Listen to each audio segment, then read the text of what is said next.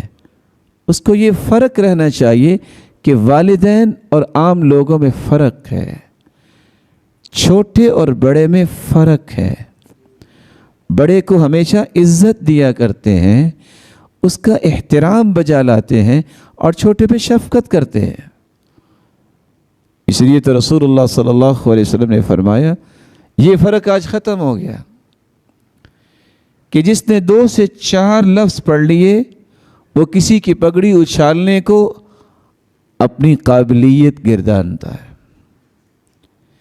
جس نے 2 سے 4 کلمات سیکھ لیے وہ والدین کے ساتھ بدتمیزی کرنے کو ڈیبیٹ کی اعلیٰ صلاحیت سمجھتا ہے۔ لیکن شریعت کیا سمجھتی ہے؟ من لم يرحم صغيرنا ويؤقر كبيرنا فليس منا۔ جس کو بڑے کا ادب کرنا نہیں آتا، جس کو چھوٹے پہ شفقت کرنا نہیں آتا، اللہ کے رسول صلی اللہ علیہ وسلم نے فرمایا میرا اس سے تعلق کیا ہے؟ وہ میری امت سے نہیں ہے۔ ایک طرف دیکھیے کہ وہ ناز اور گمنڈ سے ایسی بات کرتا ہے کہ میں کسی کو بھی جواب دے سکتا ہوں، آزادی ہے رائے کی، میں جو چاہوں بولوں۔ آپ اس کو آزادی نہ کہیے، اس کو ذہنی اور فکری آوارگی کہیے۔ کیا یہ صحابہ کے پاس یہ آزادی نہیں تھی؟ کہ تابعین کے پاس یہ آزادی نہیں تھی کہ اپنی رائے پیش کر سکتے؟ لیکن وہ رائے پیش کرتے تو ان آداب کو ملحوظ خاطر رکھتے ہوئے پیش کرتے کہ رائے بھی آ جاتی اور کسی کے احترام میں ادنا بھی فرق نہ آتا۔ اسی لیے تربیت دینے والا، ادب سکھانے والے کو مؤدب کہتے ہیں۔ ایسا مربی، ایسا معلم اخلاق جو ایک ایک رویے کو چھوٹے چھوٹے رویوں سے لے کے اس کی عالی فکر تک ٹوٹل پالش کر دیتا ہے۔ یہ پیوریفیکیشن کا اور بیوٹیفیکیشن کا جو پروسیجر ہے اور ایکسیلنس کے درجے پہ کسی انسان کو لے جانے کے لیے جو کوشش ہوتی ہے، یہ مربی کا کام ہوتا ہے، معلم کا کام ہوتا ہے۔ آپ سوچئے سیدنا اسماعیل علیہ السلام، باپ تو ان سے دور ہے، یہ آداب فرزندی کس نے سکھائے تھے کہ مدت کے بعد باپ آئے ہیں اور کہتے بیٹا میں نے آپ کو ذبح کرنا ہے، میں نے خواب میں دیکھا ہے۔ کہا بیٹا کیا کہتا ہے؟ ابا جان ذبح کر دے۔ آپ ایک لمحے کے لیے سوچئے، کیا ہم اگر اپنے بچے کو آج کہیں کہ میں نے ذبح کرنا ہے تو وہ مانے گا؟ یہ آداب کس نے سکھائے؟ باپ تو نہیں تھا امام شافعی رحمۃ اللہ علیہ کا جب وہ جوان ہوئے ہیں۔ یہ اتنا بڑا امام جو بنا ہے، اس لیے امام شافعی کو اصولیوں کا امام کہتے ہیں۔ یہ آداب کس نے سکھائے تھے؟ وہ کیسی ماں ہوگی؟ امام بخاری بھی اپنے چند ماہ کے بعد ہی اپنے والد گرامی سے محروم ہو گئے تھے۔ اتنا بڑا امام جو امت کو دیا ہے تو کس نے دیا ہے؟ یہ باتیں آج میرے اور آپ کے لیے سوچنے والی ہیں۔ صلاح الدین کو جن تو نہیں تھا، انسان تھا۔ وہ کیسی ماں تھی جس نے کہا کہ میں نے زندگی میں کبھی اپنے بچے کو بغیر کپڑے کے غسل بھی نہیں دیا، حالانکہ جب وہ بچہ تھا تب بھی میں کپڑا ڈال کے غسل دیتی تھی۔ حیا کیسے نہ آتی؟ وہ کیسا انسان ہوگا؟ محمد الفاتح جیسا 22 سالہ جس نے اندلس کو فتح کر لیا تھا، عمر صرف 22 سال، جب اس نے اناؤنس کیا تھا کہ اللہ کا شکر ادا کرنے کے 2 رکعتیں پڑھنی ہے، لیکن پڑھائے گا وہ جس نے آج تک نماز با جماعت نہیں چھوڑی۔ کون آگے آیا تھا؟ خود آئے تھے۔ کہا اگر مجھے یہ ڈر نہ ہوتا کہ دشمن تانا دیں گے کہ دیکھیں آج نماز نہیں ہوئی، یہ نماز نہیں پڑھی، تو میں یہ بتانے سے بھی ڈرتا کہ میں نے آج تک کوئی نماز با جماعت نہیں چھوڑی۔ کیا سعید بن مسیب انسان نہیں تھا؟ 50 دن کی بات نہیں ہے، 50 سال ہو گئے وہ کہتے ہیں، مؤذن تو بعد میں اذان کہتا، میں پہلی صف میں بیٹھا ہوتا تھا۔ بیٹھنے کا مطلب بھی سمجھ لیجئے، آ کے نہیں بیٹھے ہوتے تھے، آ کے 2 رکعتیں پڑھ کے بیٹھتے ہیں۔ یہ سنت ہے، اذا دخل احدکم المسجد فلا یجلس حتی یصلی رکعتین، جب تم میں سے کوئی مسجد میں آئے تو اس وقت تک نہ بیٹھے جب تک 2 رکعتیں نہ پڑھ لیں۔ 50 سال۔ کیا سلیمان ابن مہران یہ مریخ میں رہتے تھے جو کہتے ہیں کہ لم تفتنی التکبیرۃ الاولی منذ 70 سنہ، 70 سال سے میری تکبیر اولی فوت نہیں ہوئی؟ یہ آداب کس نے سکھائے تھے؟ تو آج میں اور آپ ان آداب کے محتاج ہیں جن سے مثالی قومیں بنتی ہیں، جس سے مثالی معاشرے قائم ہوتے ہیں۔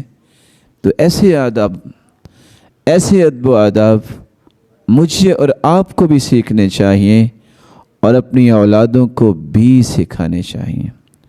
رسول اللہ صلی اللہ علیہ وسلم نے یہی وہ کارنامہ سر انجام دیا کہ ایسی قوم دی۔ آپ مکے کی تاریخ پڑھے ہوں گے، گنتی کے 94 یا 96 لوگ تیار ہوئے تھے، جنہوں نے اگلی 1.5 صدی میں انہی نے پوری دنیا کو انٹرال کیا، گرویدہ کیا اپنے اخلاق سے، ادب و آداب سے، کردار سے، اور افکار اور اقوال اور اعمال اور تعامل سے۔ لوگ دیکھتے ہی رہ جاتے تھے کہ ان کو تیار کس نے کیا ہے۔ کوئی بھی زاویہ ہو، رہن سہن کے معاملات، شجاعت و بہادری، اخلاق و کردار، صدق و دیانت اور امانت، اور زندگی کو چلانے کے لیے ملت کو گائیڈ کرنے کے لیے صلاحیتیں، کوئی بھی زاویہ لے لیں، ہر زاویے میں رسول اللہ صلی اللہ علیہ وسلم نے اس قدر گرومنگ کی تھی ان کی، اس لیے اللہ ذوالجلال نے ان کے ایمان کو قیامت تک آنے والی انسانیت کے ایمان کے لیے میزان مقیاس قرار دے دیا۔ ادب کی لغوی تعریف کے بعد ادب کے زاویوں کو سمجھنے کے لیے اس کی اصطلاحی تعریف کو سمجھنا ضروری ہے، اور میں چاہوں گا کہ آپ میرے ساتھ رہیے اور ایک ایک تعریف کے ساتھ ذرا سوچئے کہ میں اور آپ کہاں کھڑے ہیں اور ادب کس کو کہتے ہیں۔ امام ابن حجر عسقلانی رحمۃ اللہ علیہ فرماتے ہیں، جو صحیح بخاری کی شرح لکھنے والے، الادب الاستعمال ما يحمد قولا وفعلا، قابل تعریف باتیں اور قابل ستائش اعمال کو اختیار کرنا اصل میں ادب و آداب۔ آج میں اگر 50 باتیں کروں تو کتنی باتیں ایسی ہوتی ہیں جن کی کوئی قیمت نہیں ہوگی۔ حالانکہ سلف یہ کہا کرتے تھے، دعا کیا کرتے تھے، اللہم اجعل حدیثی عبادہ بسمتی عادہ، یا اللہ میری ہر بات کو اتنا اچھا کر دے وہ عبادت کا روپ بنا لے۔ اور مسکرانا میری عادت بنا دے۔ وحیاتی سعادہ، میری زندگی کا ایک ایک رویہ اور زاویہ سعادتوں اور خوشیوں سے لبریز ہو۔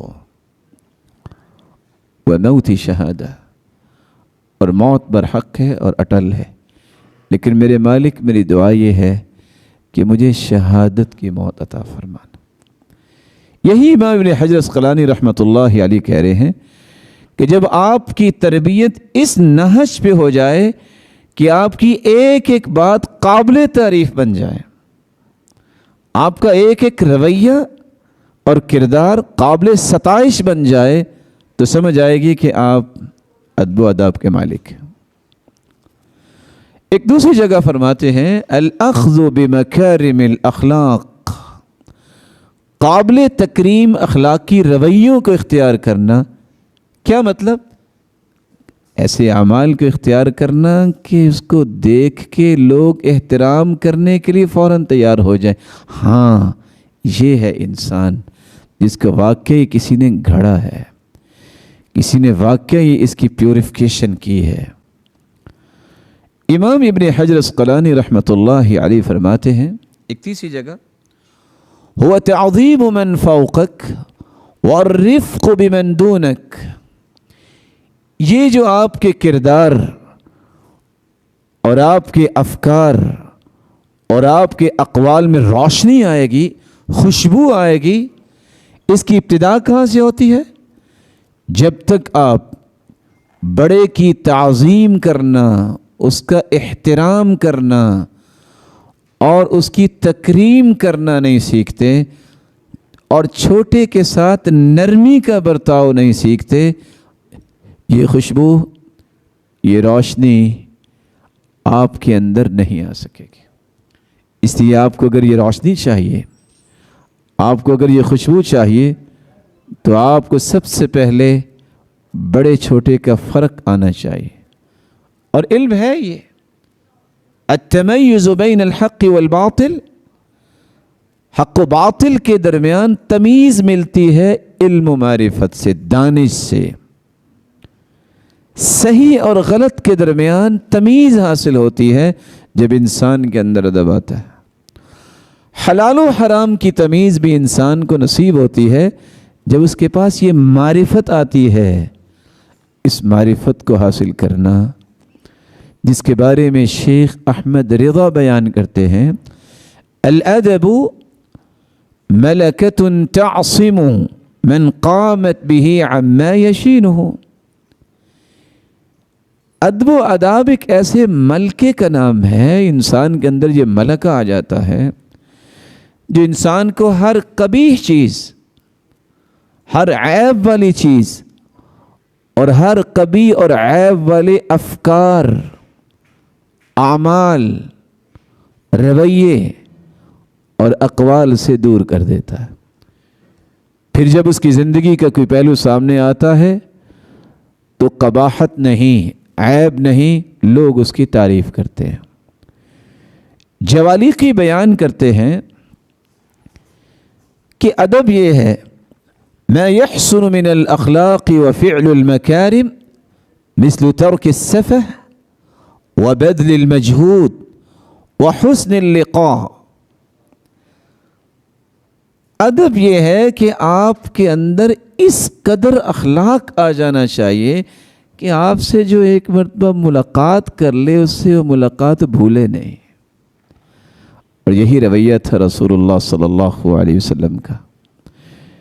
یہ صحابی عمر بن عاص رضی اللہ تعالیٰ عنہ، عبداللہ بن عمر بن عاص رضی اللہ تعالیٰ عنہ ایک دن سوچتے ہیں کہ میں نے اللہ کے رسول صلی اللہ علیہ وسلم سے ملاقات کی ہے، مجھے لگتا ہے کہ ساری دنیا سے بڑھ کے مجھ سے محبت ہے۔ اس چیز نے ان کو خوش بھی کیا اور تیار کیا، نہیں میں ایک مرتبہ ضرور پوچھوں گا۔ تو اللہ کے رسول کے پاس آ گئے، کہتے یا رسول اللہ صلی اللہ علیہ وسلم، من احب الناس الیک، سب سے پیارا آپ کے نزدیک کون ہے؟ قال عائشہ، قال لا من الرجال، مردوں میں سے، قال ابوها، ابو بکر۔ میں نے سوچا صحابی کہتے ہیں میں تو سوچ رہا تھا کہ میں ہوں گا. قلت ثم من, پھر کون؟ کہا عمر. قلت ثم من, پھر کون؟ کہا عثمان. قلت ثم من, میں نے 10 لوگوں کا نام لیا سیدنا علی رضی اللہ تعالیٰ عنہ کے بعد. 10ویں جگہ پہ جا کے میرا نام آیا تو میں مسکرانے لگ گیا. پوچھا کیا ہوا؟ کہ اللہ کے رسول میں تو یہ سوچ کے آیا تھا کہ آپ اتنی محبت مجھے دی ملاقات کے وقت کہ مجھے یوں لگا کہ روئے زمین پہ مجھ سے بڑھ کے آپ کو کسی سے محبت نہیں ہے. یہ ہے انداز زندگی. ہمارا تو گمنڈ ہی ختم نہیں نہ ہوتا. سلام بھی کریں گے 2 انگلیوں کے ساتھ, سلام بھی کریں گے آدھے ہاتھ کے ساتھ. میں تو نہیں کہتا, لوگ کہتے ہیں ٹوٹے ہاتھ کے ساتھ. مجھے تو یہ لفظ بولنا بھی اچھا نہیں لگے گا. سلام کریں گے الٹے ہاتھ کے ساتھ. کیا یہ بھی دانش ہے؟ رسول اکرم صلی اللہ علیہ وسلم نے فرمایا ما من مسلمین یتصافحان یلتقیان فیتصافحان الا غفر لهما قبل ان يتفرقا. جب آپ مصافحہ کرتے ہیں, کسی کے ہاتھ میں ہاتھ ڈالتے ہیں, تو دونوں کے ہاتھ جدا بعد میں ہوتے ہیں. دونوں کے گناہ سارے کے سارے وہ گر چکے ہوتے ہیں, معاف ہو چکے ہوتے ہیں. اتنا بڑا انعام. اور اس قدر ہماری سستی کہ مجھے سلام لینے کا طریقہ ہی نہیں آتا, ادب ہی نہیں ہے. اور آگے سے جواب پتہ کیا ہوگا؟ بہت مشغول تھے, بس یہ کتنے کو سلام لیں. اللہ کے رسول سے بھی زیادہ مشغول ہیں آپ. بہت بڑا منصب عہدہ ہے, اللہ کے رسول سے بھی تمہارا بڑا عہدہ ہے. صحابی کہتے ہیں جب اللہ کے رسول صلی اللہ علیہ وسلم سلام لیتے, اس آہستگی سے ہاتھ میں ہاتھ ڈالتے کہ ہاتھ کے ریشے ریشے میں محبت اور سرور اور ٹھنڈک محسوس ہوتی. اور کبھی انہوں نے خود اپنا ہاتھ چھڑایا نہیں ہے جب تک دوسرے نہیں چھوڑا. ہم تو خیر یہ رویے تو بہت عالی ہیں. ہمارا تو حال ہی وہ ہے, یا تو ہاتھ پہ ہاتھ مار کے سلام لیں گے یا ہاتھ ملائیں گے نہیں, گالی اور تانا اور مذاق کر کے سلام کہیں گے. اور حدیث کہتی ہے ان للمنافق علامات, مومن تو سلام لیتا ہے السلام علیکم ورحمۃ اللہ وبرکاتہ. منافق کا سلام یہ ہے وہ گالی دے کے مخاطب کرتا ہے. یہ منافقوں کا رویہ ہے, مومنوں کا رویہ نہیں ہے. یہی ادب ہے. کیا ادب ہے؟ حسن اللقاء, کہ آپ کے اندر یہ صلاحیت آنی چاہیے کہ آپ کی ملاقات دیدنی ہو, مثالی ہو. یعنی وہ کیسے انسان تھے, یعنی کہ اتنی پیاری سوچ تھی صحابہ کی کہ سیدنا انس رضی اللہ تعالیٰ عنہ گھر سے نکلتے تو ہاتھ کو خوشبو لگاتے. یہ کیا کر رہے ہیں؟ کہتے ہیں مسافہ کر رہے ہیں نا. تو جب میں مسافہ کروں گا اس کی 30 نیکیاں تو الگ. جب اس کو خوشبو آئے گی تو دل میں سرور پیدا ہوگا. تو حدیث میں آتا ہے ادخال السرور فی قلب مؤمن صدقہ, مومن کے دل میں خوشی پیدا کرنا بھی صدقہ ہے. میں اکیلی ملاقات نہیں کرتا, میں صدقہ بھی کرتا ہوں. مومنوں کی ماں سیدہ عائشہ رضی اللہ تعالی عنہ درم و دینار صدقہ کرتی ہیں اور ساتھ خوشبو لگا رہی. مومنوں کی ماں یہ کیا کہتے ہیں؟ درم و دینار کا صدقہ تو اتنا ہوگا جتنے درم و دینار دوں گی. تو میں چاہتی ہوں کہ چلو اس زاویے سے بھی صدقہ ہو جائے. ضرورت مند فقیر کو خوشبو آئے گی, خوش ہوگا, یہ بھی صدقہ ہے کہ کسی کے دل میں خوشی پیدا کرنا. اور آج کیا حالت ہے؟ سلف کے پاس کوئی مانگنے والا کوئی فقیر آ جاتا, ضرورت مند ہے. پہلی تو بات یہ ہے کہ شریعت نے اس کو پسند نہیں کیا کہ جس کے پاس کھانے پینے کو ہے کہ وہ ہاتھ پھیلائے, اس کو پسند نہیں کیا شریعت. لیکن شریعت نے ادب یہ سکھایا ہے کہ اگر کوئی آ جائے اما السائل فلا تنہر, ڈانٹیے نہیں, دھکا نہ دیجیے, آوازیں نہ کسیں, مت کہیے یہ ختم ہی نہیں ہوتے, مت کہیے کہ ہمارا کوئی ٹھیکہ ہے. سلف کے پاس جب کوئی آ جاتا تو ہاتھ پکڑ کے پہلے اسے بوسہ دیتے, پھر صدقہ دیتے چھپا کے. بوسہ کیوں دیتے؟ کہتے یہ وہ ہاتھ ہے جس نے قیامت کو مجھے بلندیاں عطا کروانی ہے۔ آج یہ رویہ ختم ہوگا۔ رسول اللہ صلی اللہ علیہ وسلم نے یہی رویے صحابہ کرام کو سکھایا جن کو آداب کہتے ہیں۔ علامہ سفارینی کہتے ہیں الادب الظرف وحسن التناول، حکمت دانائی کو اختیار کرنا، وسیع و ظرف ہونا، حسن التناول کسی بھی کام کو نپٹانے کی صلاحیت آ جانا، اس کو ادب کہتے ہیں۔ بعض لوگوں کو آپ نے دیکھا ہوگا، میں چاہوں گا کہ اس کو انسانی زندگی سے ریلیٹ بھی کیا جائے، بڑی بڑی ڈگریاں لینے کے بعد شادی کروائیں گے، 1 مہینہ نہیں گزرتا فلاپ ہو جائیں گے۔ اس بیچارے کو پتہ ہی نہیں ہے کہ زندگی گزارنی کیسے ہے، کیسے کسی کے ساتھ رکھ رکھاؤ رکھتے ہیں، اب میرے 2 فیملیوں کو کیسے لے کے چلنا ہے۔ ماسٹر کیا PhD لیول تک پہنچ جائیں گے، کہیں پہلی ان کی جاب ہوگی، گنتی کے 2 مہینے نکالیں گے۔ کیوں؟ سمجھ نہیں آ رہی کہ باس کیا چاہتے ہیں۔ آپ کو نہیں سمجھ آ رہی تو کس کو آئے گی؟ کس کو آئے گی سمجھ؟ کیا پڑھا آپ نے؟ ایڈجسٹمنٹ کی صلاحیت جو ہے یہ ادب ہے، یہ فن ہے کہ آپ نے مشکل سے مشکل حالات سے اپنے آپ کو کس طرح اس مأزق سے نکالنا ہے کہ آپ کی شخصیت بھی ڈیمیج نہ ہو اور آپ کام بھی کر جائیں۔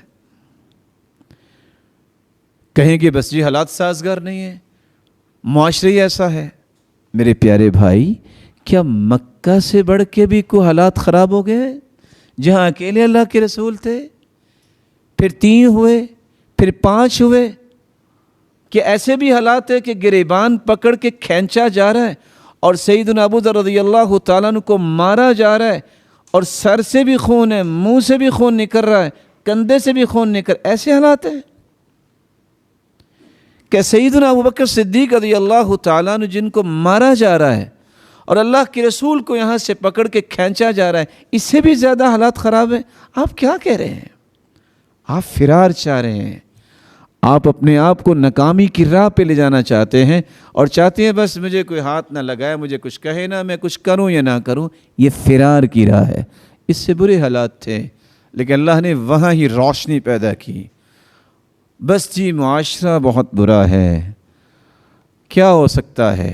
ہو سکتا ہے آپ قرآن پڑھیے، من بین فرث ودم لبنا خالصا۔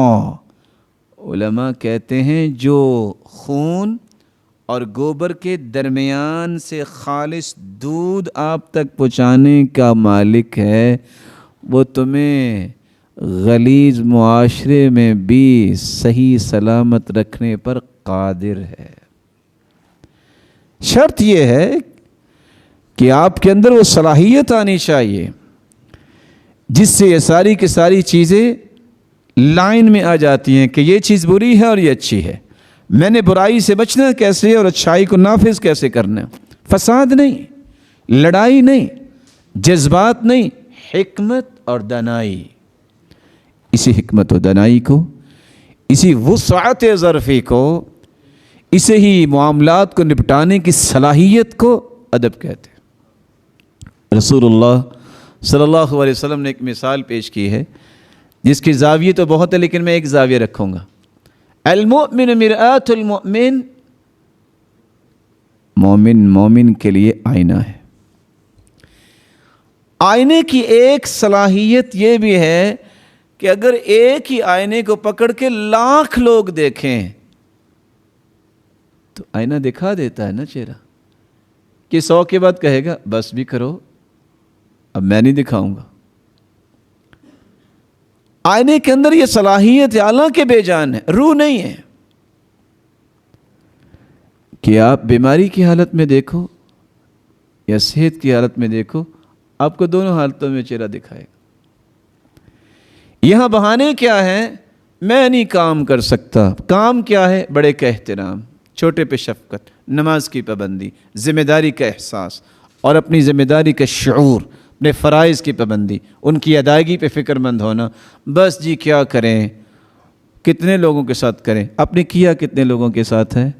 لاکھ لوگ بھی آئینہ دیکھیں، آئینہ انکار نہیں کرتا۔ اللہ کے رسول بھی ایسے ہی تھے، قد حطمہ الناس، آخری عمر میں بیٹھ کے تہجد پڑھتے تھے، لوگوں کے کام کر کر کے لوگوں نے توڑ دیا تھا۔ باوجود اس کے کہ آپ کو اگر غصہ آ جائے، کچھ غصیلے اور کٹیلے لوگ بھی ہوتے ہیں، بس آئی بس توڑ دی چیز، بعد میں رونے بیٹھ گئے۔ آپ اس آنے کو توڑ بھی دیں گے، آپ ذرا اس کے ایک ٹکڑے کو سامنے کر کے دیکھیں، آپ کو چہرہ نہیں دکھائے گا، پھر بھی آپ کو چہرہ دکھائے گا۔ یہی ایک مومن کے ادب و آداب کی بات ہے کہ دنیا گالیاں بھی دیتی ہے، دنیا تانے بھی دیتی ہے، الزامات اور اتہامات بھی لگاتی ہے، وہ اپنی خیر خواہی نہیں چھوڑتا۔ ہم کس کے امتی ہیں کہ اللہ کے رسول صلی اللہ علیہ وسلم کو بے انصاف نہیں کہا گیا؟ فرمایا اِلَّمْ عَدِلْ فَمَنْ يَعْدِلْ، اگر میں بھی انصاف نہیں کرتا تو کون کرے گا؟ ایسے بھی بدبخت آئے جنہوں نے کہا کہ نعوذ باللہ یہ پیغمبر فراڈ کرتے ہیں والعیاذ باللہ۔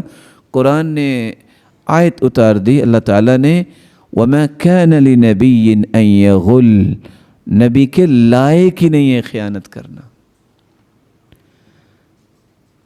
لوگوں نے یہ بھی کہا دیوانے ہیں، جادوگر ہیں۔ تو میں آپ سے بھی یہ بات امام شافعی کی پیش کرنا چاہوں گا، جس نے مجھے تو بہت نفع دی ہے۔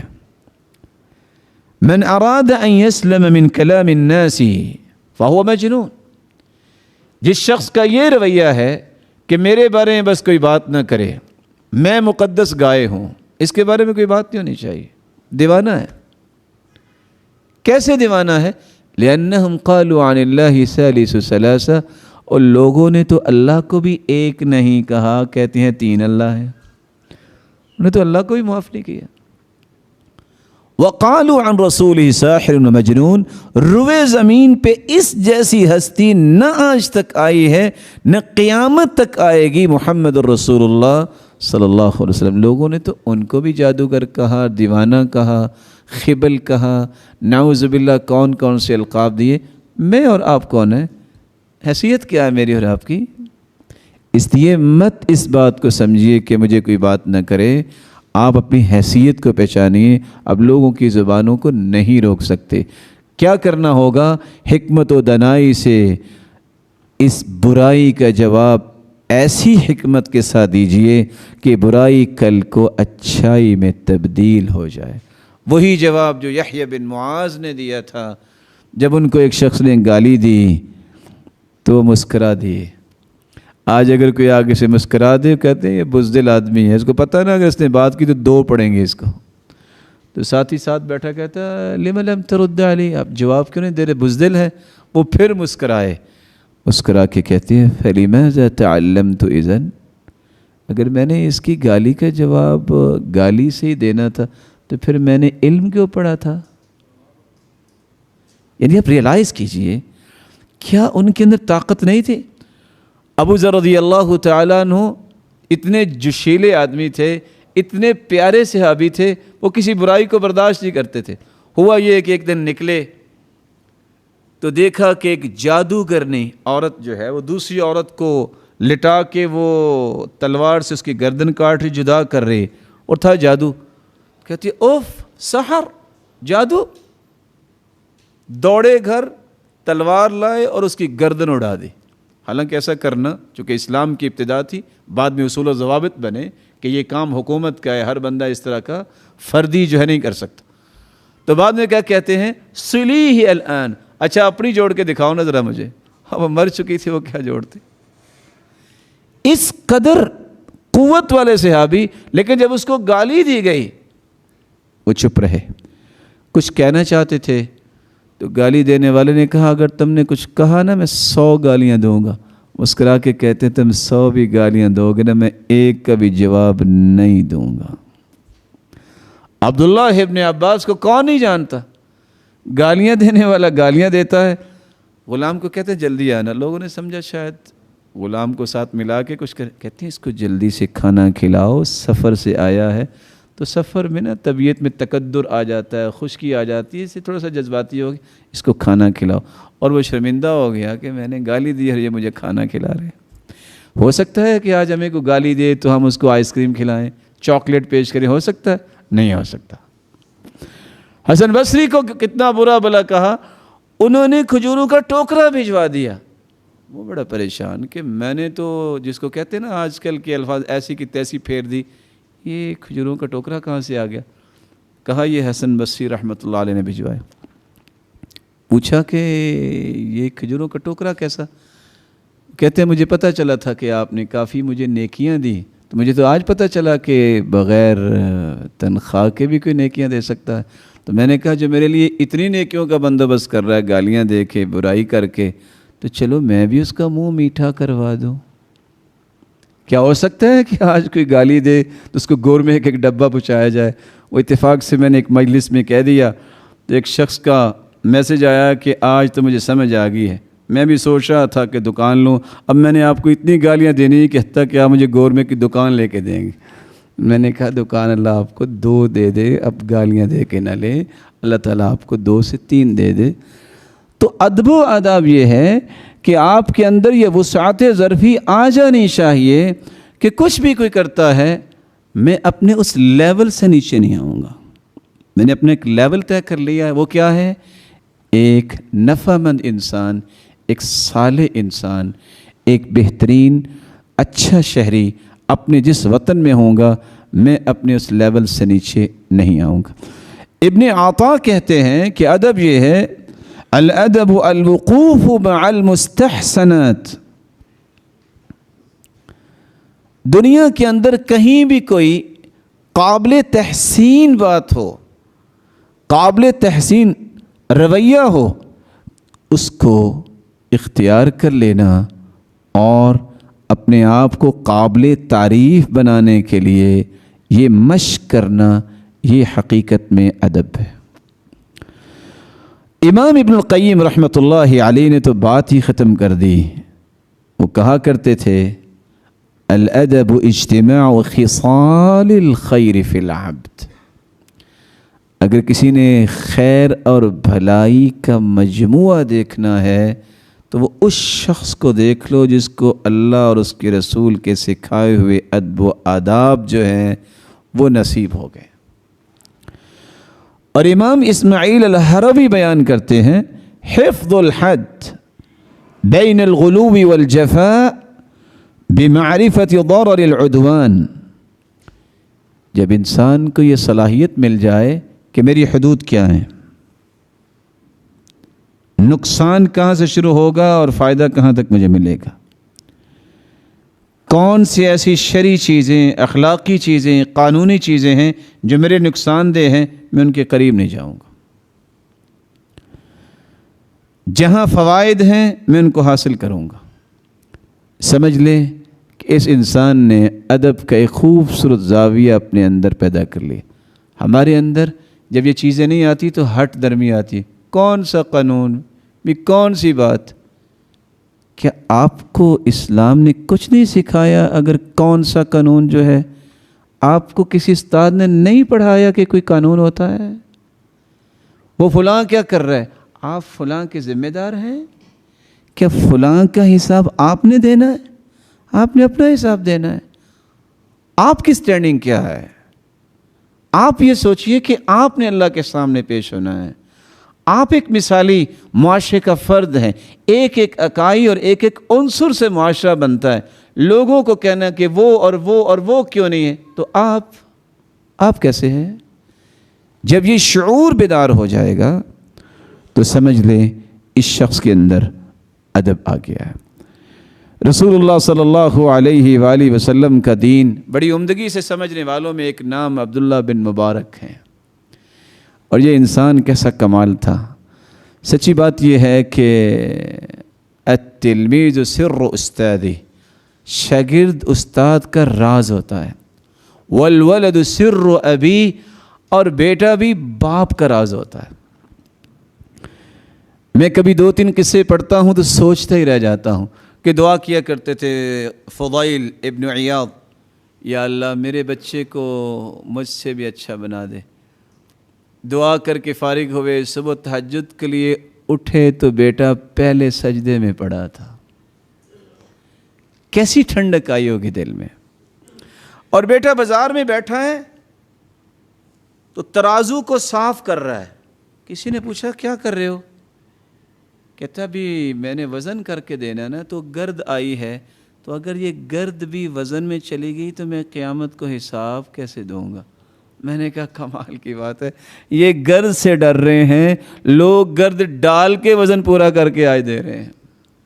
آپ گندم کو دیکھ لیں, آپ کسی چیز کو دیکھ لیں, لینے جائیں کہ مرچیں, پتہ چلے گا کہ کیا نکلا ہے یہ.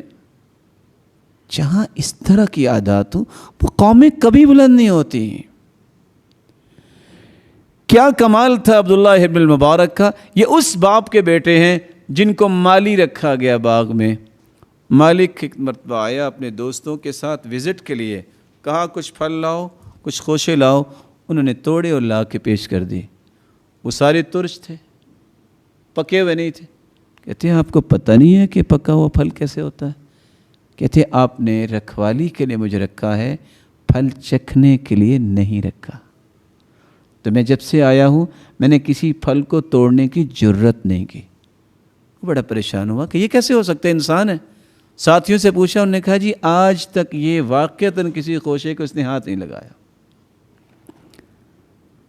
بڑا متاثر ہوا, اس کو بلایا. کہتے اچھا ایک بات بتاؤ, میں اپنی بیٹی کا نکاح کرنا چاہتا ہوں, میں کس سے کروں؟ کہا یہ تو والدین کی ذمہ داری ہوتی ہے, میں تو مشورہ دے سکتا ہوں, مرضی تو آپ کی چلے گی. کہا مشورہ کیا ہے؟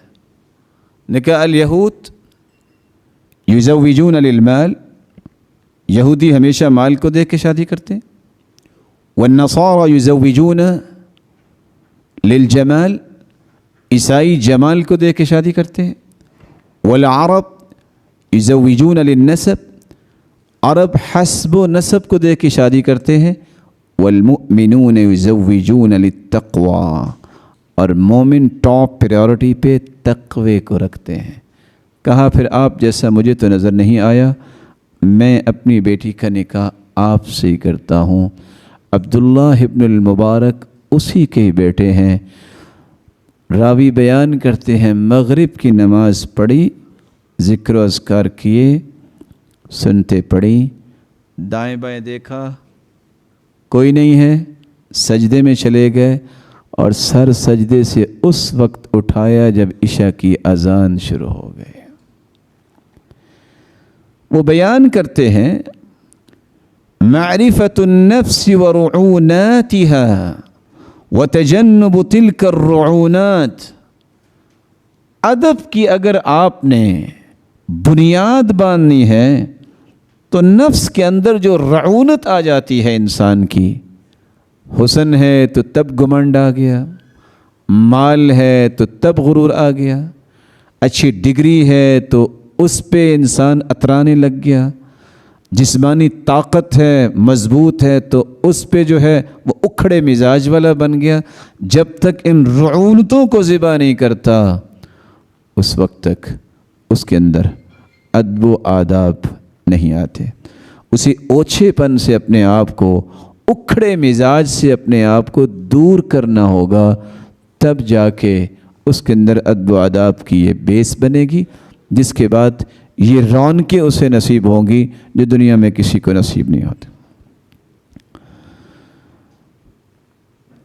ادب کی لغوی اور اصطلاحی تعریف کے بعد دوسرا نقطہ, ادب کا موضوع کیا ہے. یہ جو ہم ادب و آداب پڑھیں گے, اٹھنے بیٹھنے کے ادبات, اور پھر تجارت کے آداب, اور پھر کسی کو ملنے کے آداب, دعوت کے آداب اور مختلف آداب, ان کا موضوع کیا ہے؟ اصل میں زندگی کے جملہ زاویوں میں خوبصورتی پیدا کرنا اور برمحل تصرف کرنے کی صلاحیت حاصل کرنا. میری زندگی کے جمیع معاملات کے اندر خوبصورتی آ جائے, اور زندگی کا کوئی بھی رویہ ہو مجھے پتہ ہو کہ یہاں میں نے کیا کرنا ہے.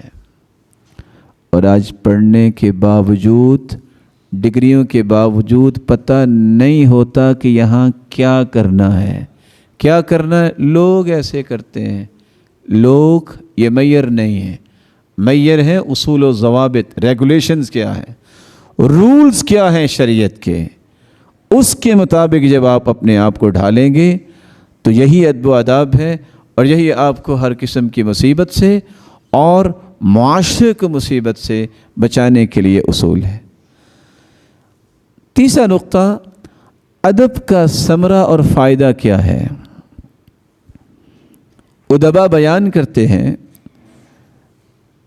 کہ ادب کا جو مرکزی فائدہ ہے وہ یہ ہے العقل الراجح، ایسی راست بازی والی عقل اللہ اسے عطا کر دیتے ہیں کہ اس سے نکلنے والے تخیلات، حاشیہ تخیلات میں اٹھنے والے جذبات، وہ افکار، وہ نظریات، وہ اقوال، وہ اعمال اور معاملات سب کے سب خوبصورت ہوتے چلے جاتے ہیں۔ ایسی عقل راجح عقل جو ہے وہ اللہ اسے عطا کرتے ہیں۔ اور بعض اہل علم کا کہنا ہے استعمال الخلق الجمیل فی کل موقف، بڑے سے بڑا مشکل موقف بھی آ جائے، مشکل سے مشکل حالات بھی آ جائیں، تو اس شخص کی رائے میں جو وزن ہوتا ہے، جو ویٹیج ہوتا ہے ادب و آداب سیکھنے والے کو، اس کے علاوہ وہ ویٹیج آپ کو کسی بھی انسان کی بات میں نظر نہیں آئے گا۔ ایک چوتھا نقطہ، علم و ادب جو ہے اس کی نسبت کیا ہے؟ کیا جس طرح قرآن و سنت ہے، جس طرح تفسیر اور حدیث ہے، جس طرح سائنسی علوم ہے، ہر ایک کی اپنی اپنی جگہ حیثیت لوگ بیان کرتے ہیں، اس علم کی حیثیت کیا ہے جس کو ہم آداب اسلامیہ کہتے ہیں، اسلامی آداب کہتے ہیں، آداب زندگی کہتے ہیں۔ قرآن مجید پڑھنے سے پتہ چلتا ہے کہ انبیاء اور رسل جو 1,24,000 پیغمبر تھے، جن میں سے 315 رسول تھے، باقی سب انبیاء علیہم السلام تھے۔ رسول اس کو کہتے ہیں جو نئی شریعت لے کے آئے، نبی اس کو کہتے ہیں جو سابقہ شریعت کو ہی آگے لے کے چلے۔ ان تمام کے تمام انبیاء اور رسول کا بنیادی نقطہ، جو بنیادی ذمہ داری تھی، وہ قوم کی تربیت کرنا تھی۔ اس لیے رسول اللہ صلی اللہ علیہ وسلم کے جد امجد ابراہیم علیہ السلام نے دعا کی تھی، ربنا وابعث فیہم رسولا من انفسہم رسولا منہم یتلو علیہم آیاتی ویزکیہم وَيُعَلِّمُهُمُ الْكِتَابَ وَالْحِكْمَةَ۔ اے اللہ ایسی ہستی کو مبعوث فرما ان میں جو انہیں تیری نشانیاں پڑھ پڑھ کے سنائیں، پھر ان کا تزکیہ کریں اور انہیں سکھائیں کہ زندگی کیسے گزارنی ہے۔ تو یزکیہم ایک نہیں 3 مرتبہ اللہ ذو جلال نے قرآن مجید میں اس بات کا تذکرہ کیا ہے، جس کا نتیجہ یہ ہے کہ قوم اور ملت کا تصفیہ، تنقیہ اور تزکیہ، یہ 3 مرحلوں پہ انبیاء نے کام کیا۔ یہ تزکیہ اور تصفیہ اور تنقیہ کیا ہوتا ہے؟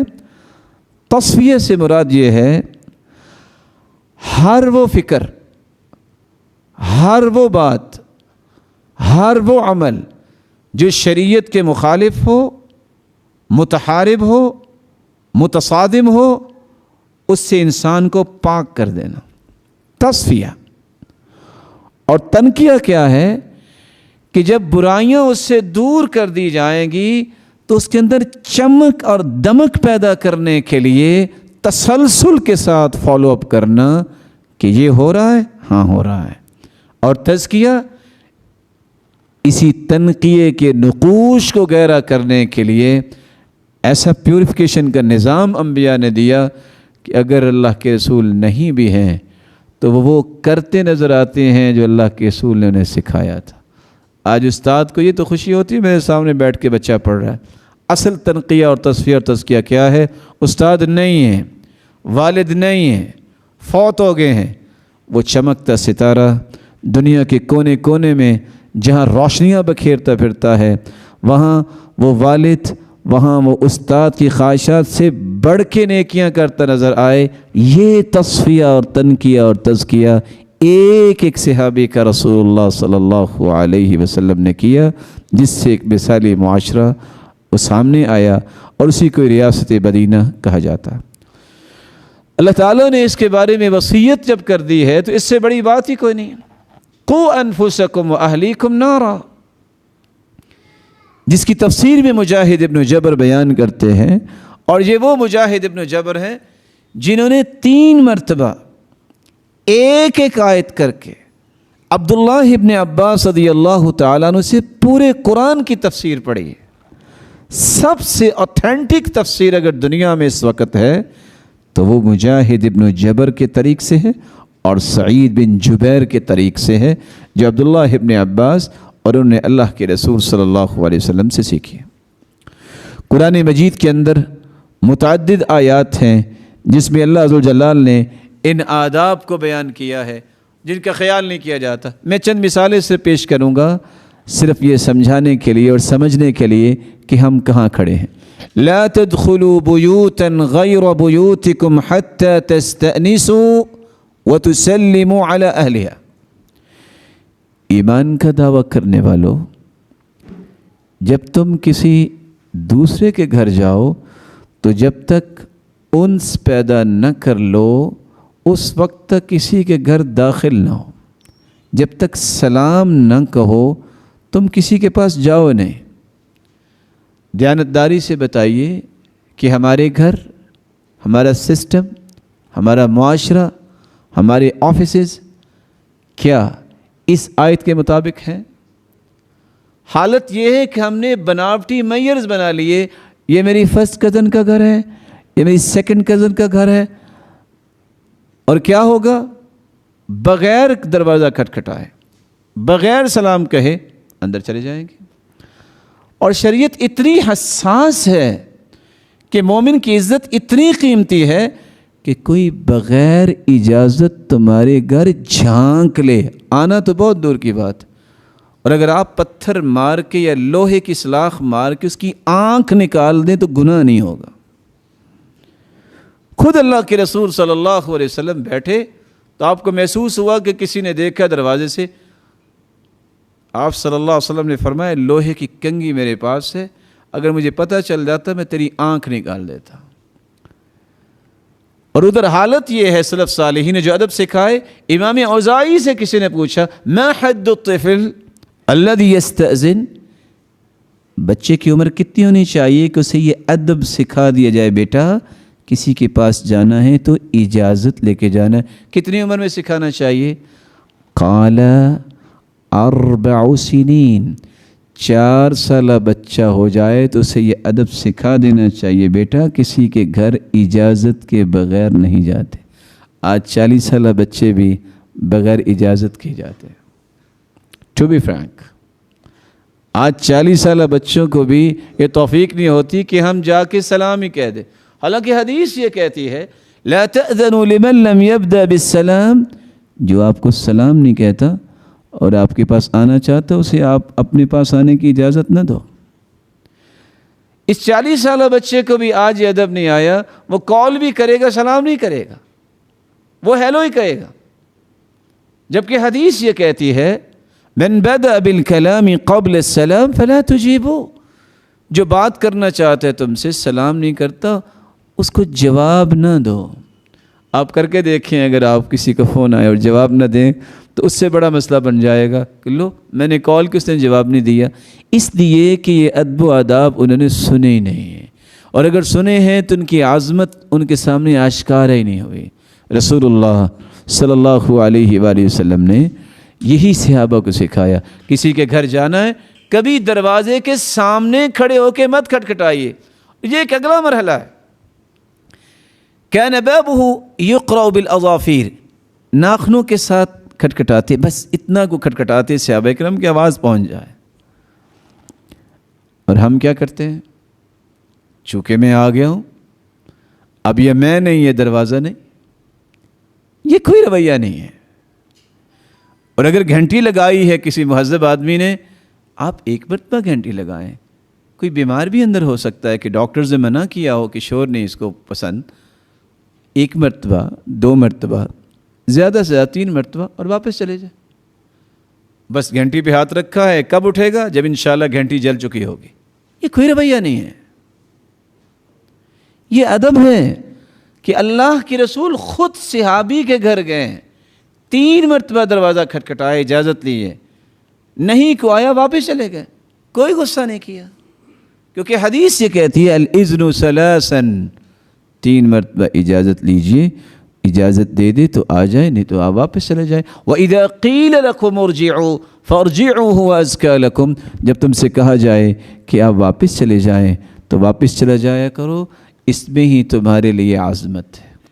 اور اللہ عز وجل نے ایک دوسری جگہ فرمایا لا يسخر قوم من قوم، کوئی قوم کسی قوم سے مذاق نہ کرے. دیانتداری سے بتائیے کہ ہمارے 24 گھنٹوں میں مذاق میں کتنے گھنٹے گزرتے ہیں؟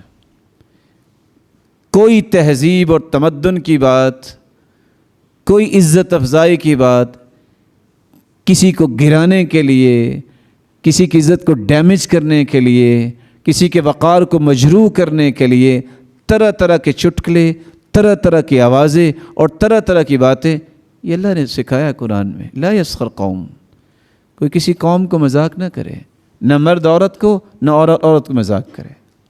لا تلمزوا انفسکم، برے نام نہ رکھو. کوئی کچھ کہہ رہا ہے، کوئی شیطان کہہ رہا ہے، کوئی کچھ کہہ رہا ہے، لڑائی ہو جاتی ہے.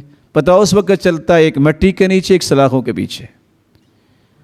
آپ غور کریں گے تو آپ کو سمجھ آئے گی کہ یہ ادب و آداب کے نہ ہونے سے نقصان کتنے ہوتے ہیں. لا یغتب بعضکم بعضا، غیبت نہ کرو، یہ ادب نہیں سکھایا. اور بعض لوگ اپنے تائیں سمجھتے میں تو بہت بہادر، میں منہ کے سامنے بھی کرنے کو تیار ہوں. تو کیا منہ کے سامنے غلط بات کرنا یہ جائز ہے؟ منہ کے سامنے ہو یا اس کے پیچھے ہو، جو غلط بات ہے غلط بات ہے. صحابی نے یہی سوال کیا تھا اللہ کی رسول، اگر کسی میں وہ عیب ہو تو ہم بیان کریں تو یہ بھی غیبت ہے؟ فرمایا یہی تو غیبت ہے. اگر اس میں نہیں اور آپ نے کہا یہ تو بہتان ہوا، 80 کوڑے لگیں گے. غیبت تو یہ ہے کہ اس میں برائی ہے اور آپ ایسی بات کسی کے سامنے کر رہے ہیں جو اس کو بری لگے گی. اگر آپ بزدل نہ ہوں، اگر آپ سچے ہوں اپنی بات میں، آپ اس کے گھر جائیں، اس کو سمجھائیں میرے بھائی آپ کے اندر یہ بات ہے تو کیا خیال ہے میں آپ کو بتاؤں اللہ کے رسول کیا کہتے تھے. یا ایک اور بھی انداز ہے کہ آپ سمجھتے ہیں غصہ کر رہا ہے تو حسن و حسین کا رویہ لے لو رضی اللہ عنہما. جب ایک شخص کو دیکھا کہ اس کا وضو ٹھیک نہیں ہے تو انہوں نے یہ تھوڑا کہا کہ دیکھا اپنی عمر کتنی ہے تو وضو کرنے کا طریقہ نہیں آتا. یہ آداب نہیں سکھائے تھے. کہا اگر آپ پسند فرمائیں تو ہم دونوں بھائی آپ کو وضو کر کے دکھائیں، ذرا ہمیں بتائیے ہم میں سے کس کا وضو ٹھیک ہے. دونوں نے وضو کر کے دکھایا تو اس بزرگ نے کہا آپ دونوں کا ہی وضو ٹھیک ہے، میرا ٹھیک نہیں ہے. مجلس میں بیٹھے ہیں، اچانک سے کوئی مسئلہ بنا جو بس اوقات مجلس میں بن جاتا ہے، تو سیدنا عمر کا ادب دیکھیے. کہا کیا خیال ہے کافی دیر سے ہم بیٹھے ہیں، ہم سب ایک مرتبہ دوبارہ وضو نہ کر لیں. کسی کو کچھ نہیں کہا. یہ وہ حکمت ہے، یہ وہ گہرائی اور گیرائی ہے تربیت کی، ادب و آداب کی، کہ آپ کسی کی عقل، فہم، شخصیت کو ڈیمیج کیے بغیر معاملات کا حل نکالیں. رسول اللہ صلی اللہ علیہ وآلہ وسلم پر یہی قرآن اترا، اسی کے ذریعے تربیت کی، یہی آداب تھے. لا تنابزوا بالالقاب، برے القاب نہ بولیں،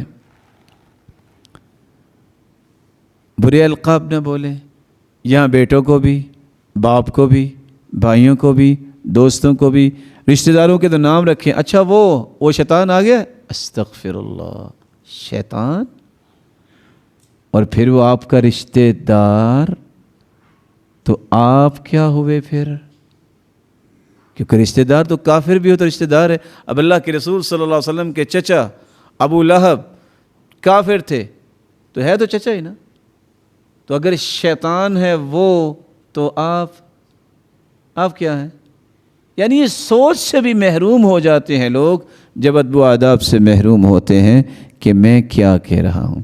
یہ ادب ہے، اذا حییتم بتحیہ فحیوا باحسن منہا، جب تمہیں سلام کہا جائے تو جواب اچھا دیا کرو۔ کوئی کہے السلام علیکم تو جواب دیا کرو وعلیکم السلام ورحمۃ اللہ۔ کوئی کہے السلام علیکم ورحمۃ اللہ تو جواب اچھا دیا کرو، فحیوا باحسن منہا وعلیکم السلام ورحمۃ اللہ وبرکاتہ۔ اور ایک روایت میں آتا ہے جب وہ اتنا کہ کہہ دے السلام علیکم ورحمۃ اللہ وبرکاتہ تو آپ جواب دو وعلیکم السلام ورحمۃ اللہ وبرکاتہ ومغفرۃ، اچھا جواب دو۔ اگر سلام کہیں تو آگے سے کہا جائے تمہیں بندہ نظر نہیں آیا پیچھے سلام کہنے کو، مجھے کہنا تھا۔ یہ ادب ہے کہ ایک چیز کو اللہ کے رسول نے فرمایا۔ اب 3 روایتیں دو لفظ پر مشتمل ہیں، افشوا السلام کی تعلو، اچھا بلندی چاہتے ہو نا تو سلام کو عام کرو، افشوا السلام کی تسلموا، اگر سلامتیاں چاہتے ہو تو سلام کو عام کرو، افشوا السلام، سلام کو عام کرو۔ یہ پہلا آرٹیکل تھا جو ریاست مدینہ کے دستور میں شامل کیا گیا۔ جب اللہ کے رسول مدینہ میں گئے ہیں تو اوس اور خزرج بھی تھے، وہاں یہودی بھی تھے، تو آپ نے first return constitution of the world 56 دفعات جو ہیں وہ لکھی، جس پہ یہودیوں نے بھی سائن کیے، جن میں 27 جو تھے صرف مسلمانوں کا یہودیوں کے ساتھ اور دوسرے لوگوں کے ساتھ جو ملنا جلنا تھا، رولز اینڈ ریگولیشنز کیا ہوں گے، ریمیننگ مسلمانوں کے لیے تھے 27۔ اور آج ہمیں سمجھ نہیں آتی، اور بعض لوگ سمجھتے ہیں شاید اس میں بھی کوئی بہادری ہے۔ وہ کسی کے گھر جائیں گے، ہاتھ سے دروازہ نہیں کھولیں گے، پاؤں سے کک لگائیں گے اور بعد میں کہیں گے واہ واہ واہ بڑا جرت والا ہے۔ تو اگر ان سے پوچھا جائے اس سے جرت والا تو گدھا ہے تو کیا کہیں گے آپ؟ کیونکہ اس سے تو شاید دروازہ نہیں کھلا ہو تو دروازہ توڑ بھی دے گا۔ یہ جرت ہے؟ مومن ہے، اب مسلمان ہے، اب انسان ہے، اشرف المخلوقات ہیں، آپ کا رویہ تو انسانی ہونا چاہیے۔ آپ اس کی مثال گدھے کی کیوں بن رہے ہیں؟ یہ جرت نہیں ہے۔ جرت وہ ہے جو اسلام نے بتائی ہے، جو کافر کے خلاف ہوتی ہے۔ مسلمانوں کو زیر کرنا، انہیں سلیپ کرنا اور ان کو جو ہے مارنا، یہ جرت نہیں ہے، ان کو عزت دینا جرت ہے۔ رسول اللہ صلی اللہ علیہ وسلم گزر رہے تھے قوم کے پاس، مر بقوم یستریعون، وہ پہلوانی کر رہے تھے، ومر بقوم یحملون حجرا یریدون الشدہ، صحیح الجامع کی روایت ہے ویٹ لفٹنگ کر رہے تھے لوگ۔ پوچھا یہ کیا؟ کہتے یہ قوت بڑھا رہے ہیں۔ کہا میں اس سے قوت والے انسان کی خبر نہ دوں؟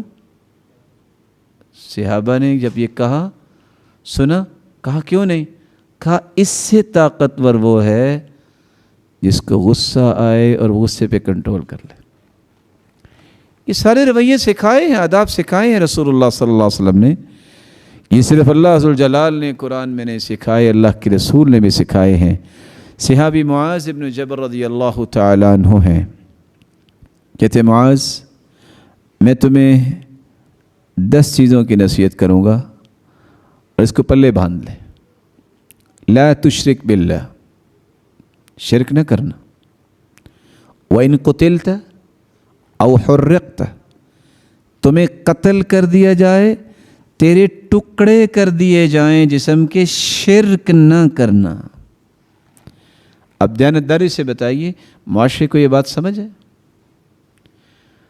اگر طارق بن شہاب کی روایت یہ بتاتی ہے کہ جب 2 لوگ شکار کرتے کرتے وہاں پہنچ گئے جہاں انہیں پکڑ لیا گیا کہ دیوی کے نام پہ تم چڑھاوا چڑھاؤ، جب انہوں نے انکار کیا تو قتل کی دھمکی دی گئی، اور آخر سودا کیا ہوا؟ وَلَوْ ذُبَابًا، تم ایک مکھی ہی چڑھاوا چڑھا دو دیوی کے نام۔ ایک نے کہا مکھی ہے نا، چڑھاوا چڑھا دیا۔ حدیث کہتی ہے اس نے مکھی چونکہ اللہ نے پیدا کی، غیر اللہ کے نام پہ چڑھاوا چڑھایا، مکھی کی وجہ سے جہنم میں چلا گیا۔ جس نے نہیں چڑھایا اسے قتل کیا گا، وہ جنت میں چلا گیا۔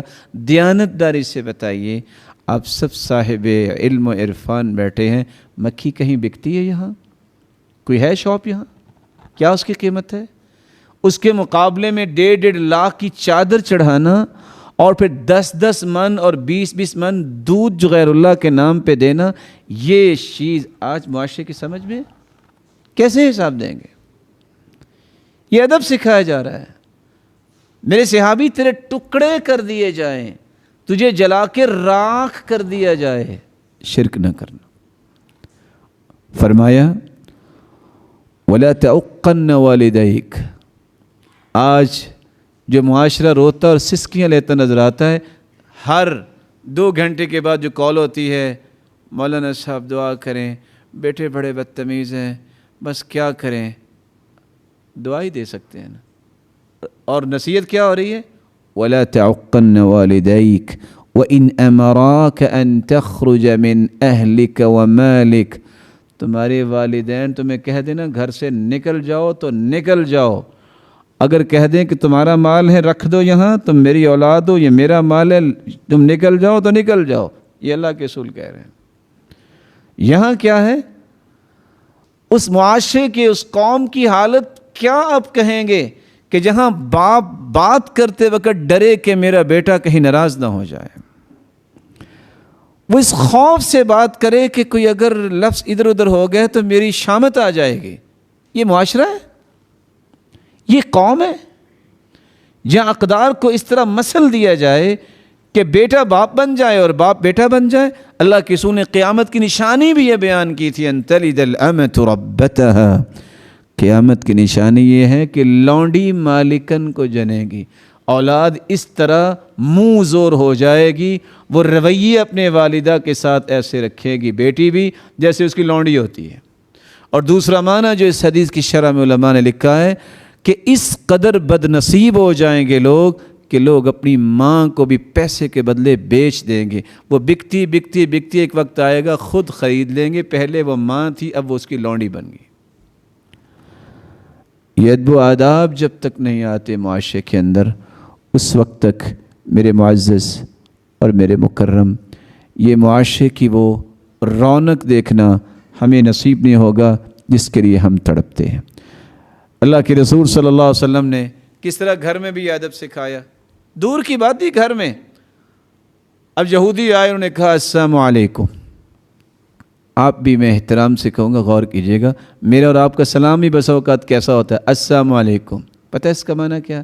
السلام علیکم کہنا چاہیے۔ السلام علیکم اس کا معنی ہے تم پہ موت واقع ہو۔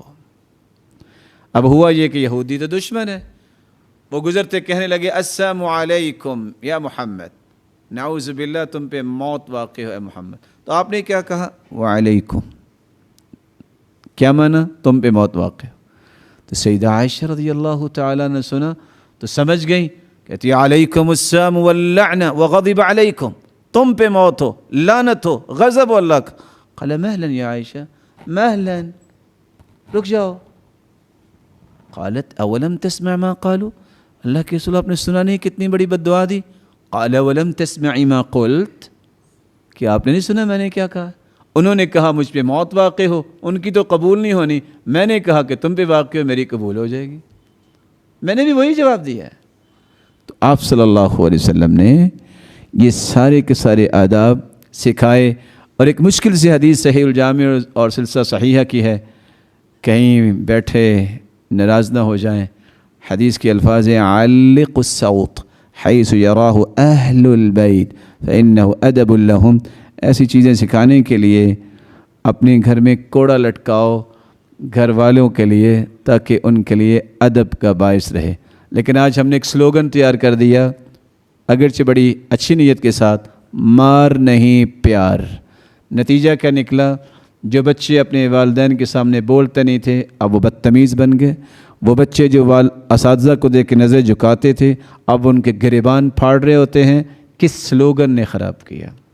ہم خود اس بات کے قائل ہیں کہ مارنا ٹھیک نہیں، لیکن الضرب للصبیان کالماء فی البستان، ادب سکھانے کے لیے اس طرح تعدیب اور سرزنش بچوں کی ضروری ہے جس طرح درخت کو ہرا بھرا رکھنے کے لیے پانی ضرورت ہے۔ اگر آپ ان کے رویوں کو درست نہیں کریں گے تو آپ ہمیشہ نقصان اٹھائیں گے۔ اس لیے رسول اللہ صلی اللہ علیہ وسلم نے نبوت کا حصہ قرار دے دیا اس کو. کس کو؟ ادب و آداب کو. ان الہدی الصالح والسمت الصالح جزء من 70 جزءا من النبوہ. اچھی سیرت اور اچھا راستہ اختیار کرنا یہ نبوت کا 70واں حصہ ہے. اتنی عظمت کا یہ علم ہے ادب و آداب کا. اور آپ صلی اللہ علیہ وآلہ وسلم نے دوسری حدیث میں مزید بہتری پیدا کی. فرمایا ان السمت الصالح والهدی الصالح والاقتصاد جزء من 25 جزءا من النبوہ. یہ نبوت کا 25واں حصہ. بلکہ آپ صلی اللہ علیہ وآلہ وسلم نے صحابہ کرام کا یہ امتیازی رویہ بنایا کہ ان کے اندر ادب و آداب ہے. رسول اللہ صلی اللہ علیہ وآلہ وسلم کے صحابہ وہ ان ادب و آداب کے صفِ اول کے شہسوار تھے. اس لیے امام ابن القیم فرماتے ہیں الادب هو الدین کلہ. ادب یہ سارے کا سارا دین ہی تو ہے.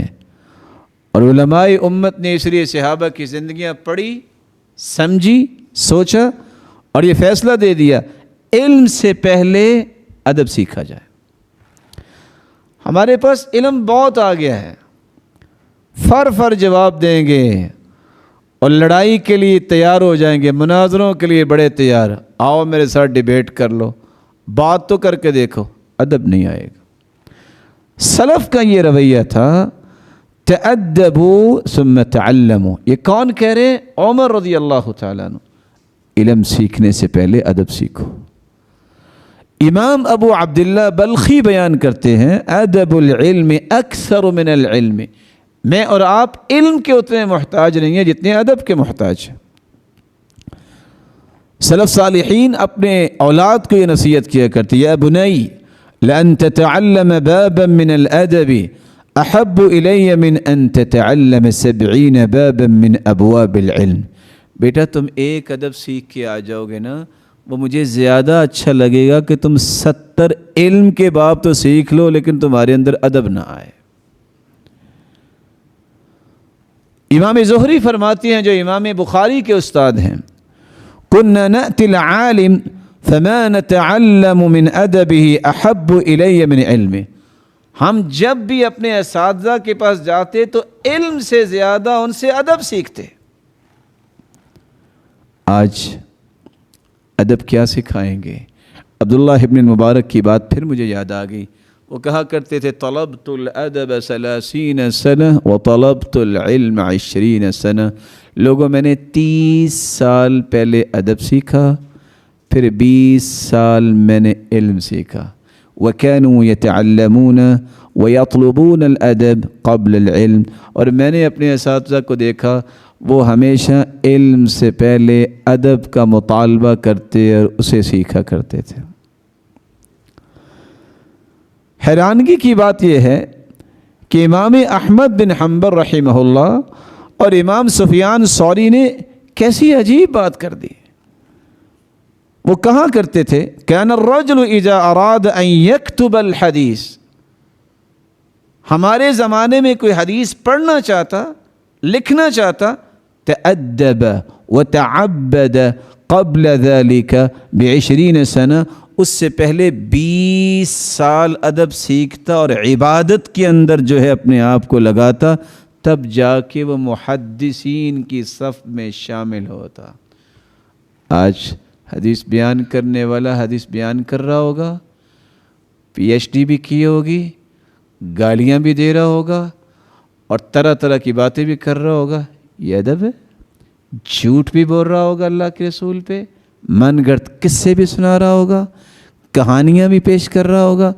یہ ادب ہے علم کا؟ رسول اللہ صلی اللہ علیہ وسلم کا دین جنہوں نے سمجھا ہے اس کی بات سمجھیے.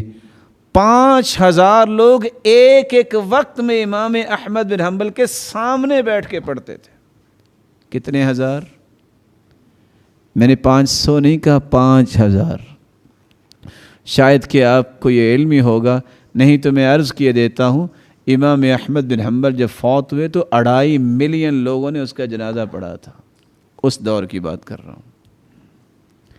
یہ 5000 جو بیٹھتے تھے ان میں صرف 500 لوگ لکھتے تھے، باقی 4500 لوگ صرف ادب سیکھتے تھے کہ استاد محترم پڑھاتے کیسے اور ہمیں کلاس میں کیسے بیٹھنا ہے، صرف ادب سیکھتے تھے۔ رسول اللہ صلی اللہ علیہ وسلم کا دین ہمیں بتاتا ہے کہ عقل اور ادب یہ لازم ملزوم ہے۔ ادب نہ ہو تو انسان بے عقل ہو جاتا ہے، عقل نہ ہو تو پھر وہ ادب نہیں سیکھتا۔ لا ادب الا بعقل ولا عقل الا بادب، جس عقل کے ساتھ ادب نہیں ہے وہ عقل نہیں رہتی، وہ کبھی معقول آپ کو بات نہیں بتائے گا۔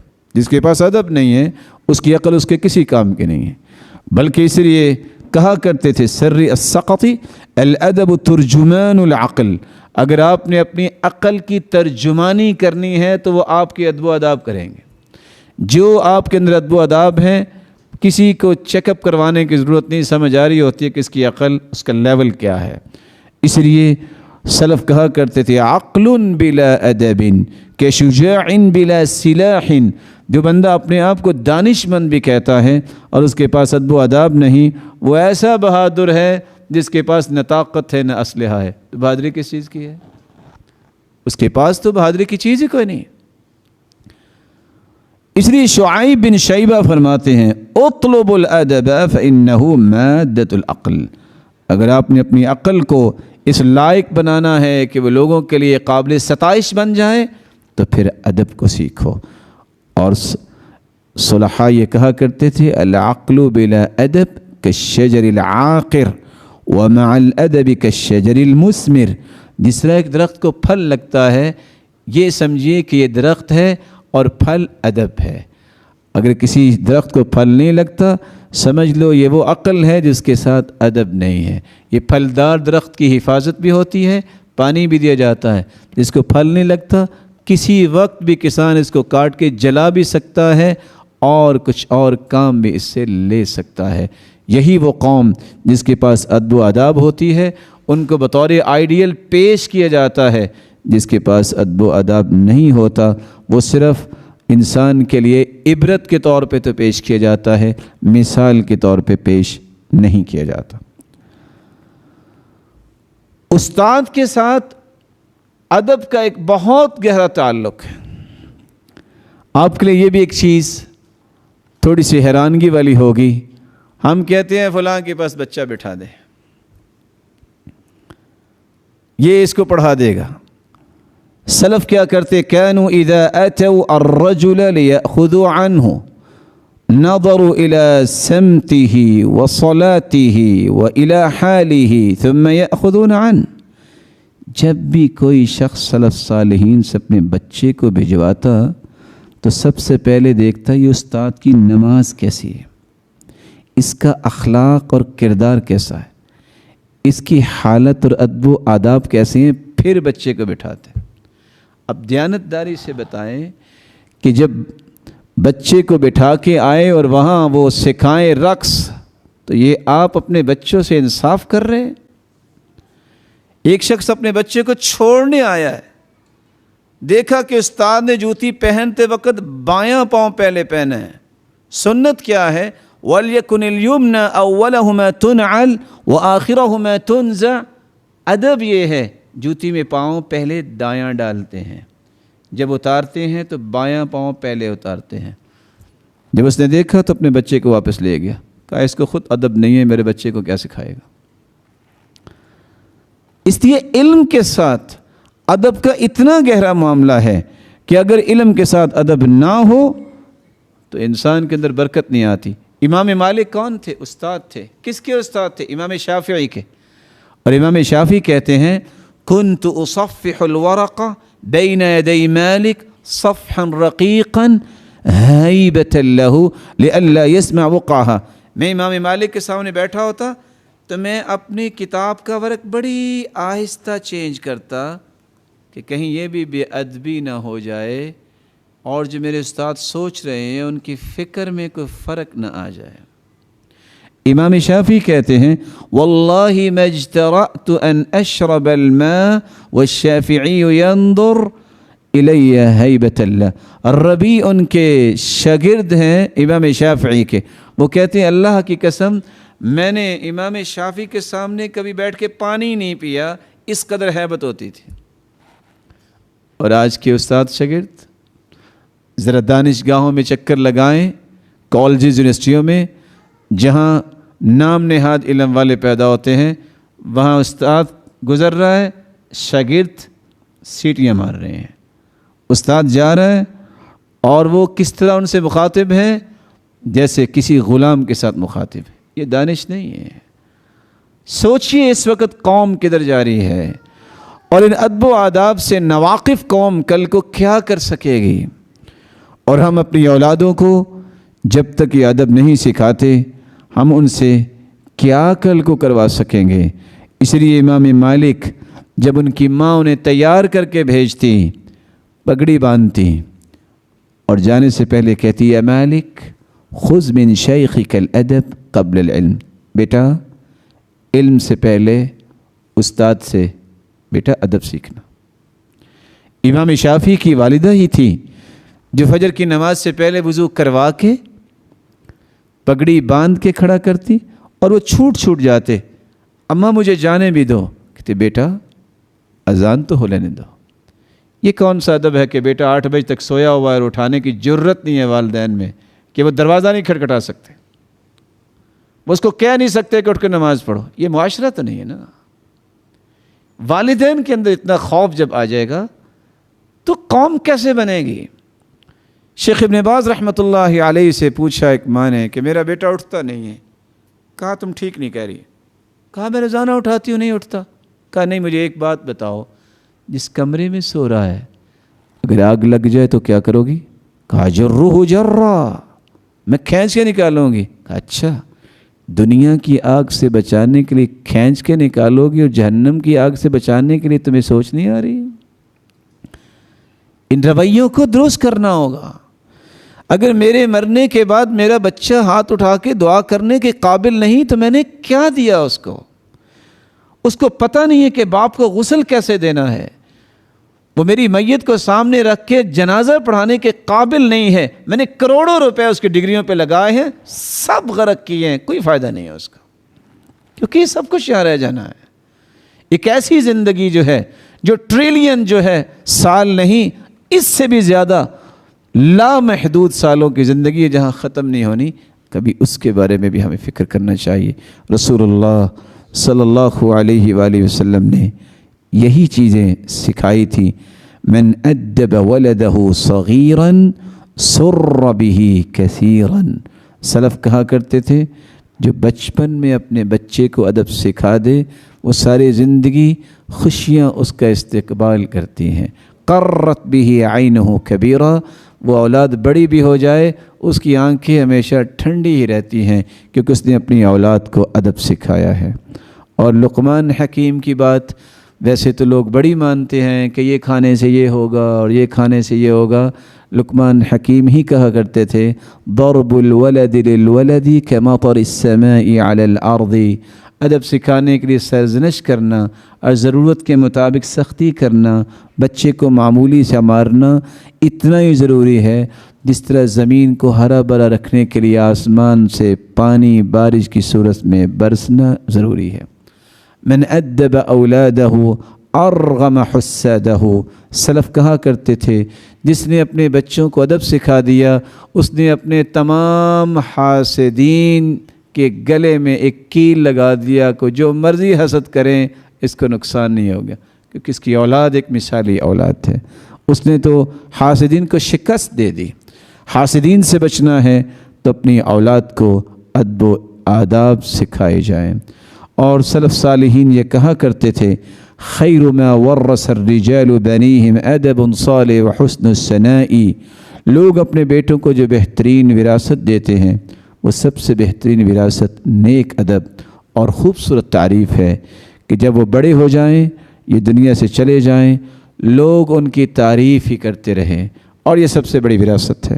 اور عبداللہ ابن المبارک یہ کہا کرتے تھے لا ينبل الرجل بنوع من العلم ما لم يزين علمه بالادب، کوئی بھی انسان اس وقت تک یونیک شخصیت نہیں بن سکتا جب تک اپنے علم کو ادب کے ساتھ وہ مزین نہیں کرتا۔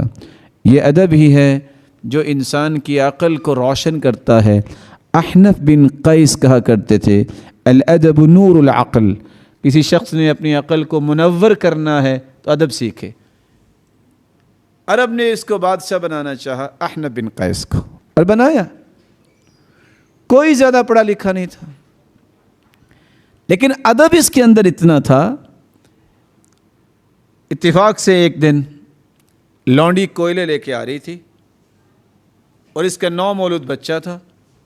لونڈی گزری، اس کے ہاتھ سے انگیٹھی گر گئی، کوئلے گرے، آن دا اسپاٹ بچہ فوت ہو گیا، اور وہ خود فوت ہو گئی، اور وہ لونڈی بے ہوش ہو گئی۔ بچہ فوت ہوا اور لونڈی بے ہوش اس لیے ہوگی کہ اب میرا کیا بنے گا۔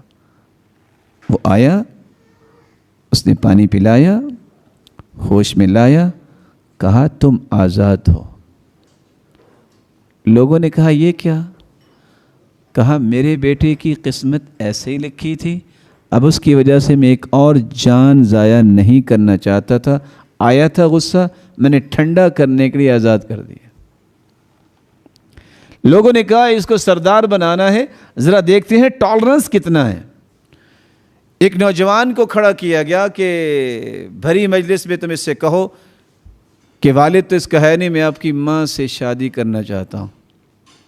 احنف بن قیس سنا، میں سوچتا تھا کہ آج اگر کسی کو بھری مجلس میں کہہ دیا جائے تو جہاں کھڑا ہے وہاں ہی دفنا دیں گے۔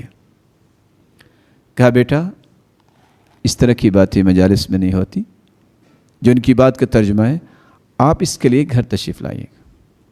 کہا نہیں ابھی جواب دیں۔ کہا بیٹا پھر میرا مشورہ یہ ہے کہ آپ میری ماں سے شادی نہ کریں، بہت بوڑھی عورت ہے، وہ آپ کی خدمت نہیں کر سکے گی، تو اس شادی کا تو مقصد فوت ہو جائے گا۔ کہا نہیں میں نے کرنی کرنی ہے۔ کہا اچھا پھر آپ کو جانتے ہیں نا کہ جو کنواری عورت ہوتی ہے اس سے اجازت لی جاتی ہے، اور جو شادی شدہ مطلقہ جو متوفی عنہا زوجہا بیوہ ہوتی ہے اس کی رائے کا بھی احترام ہوتا ہے۔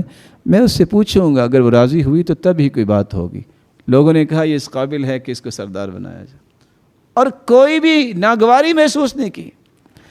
اور آج کوئی اس طرح کی بات کر دے، اللہ اکبر، پھر کیا ہوگا؟ پھر وہ آپ زیادہ جانتے ہیں کیا ہوگا۔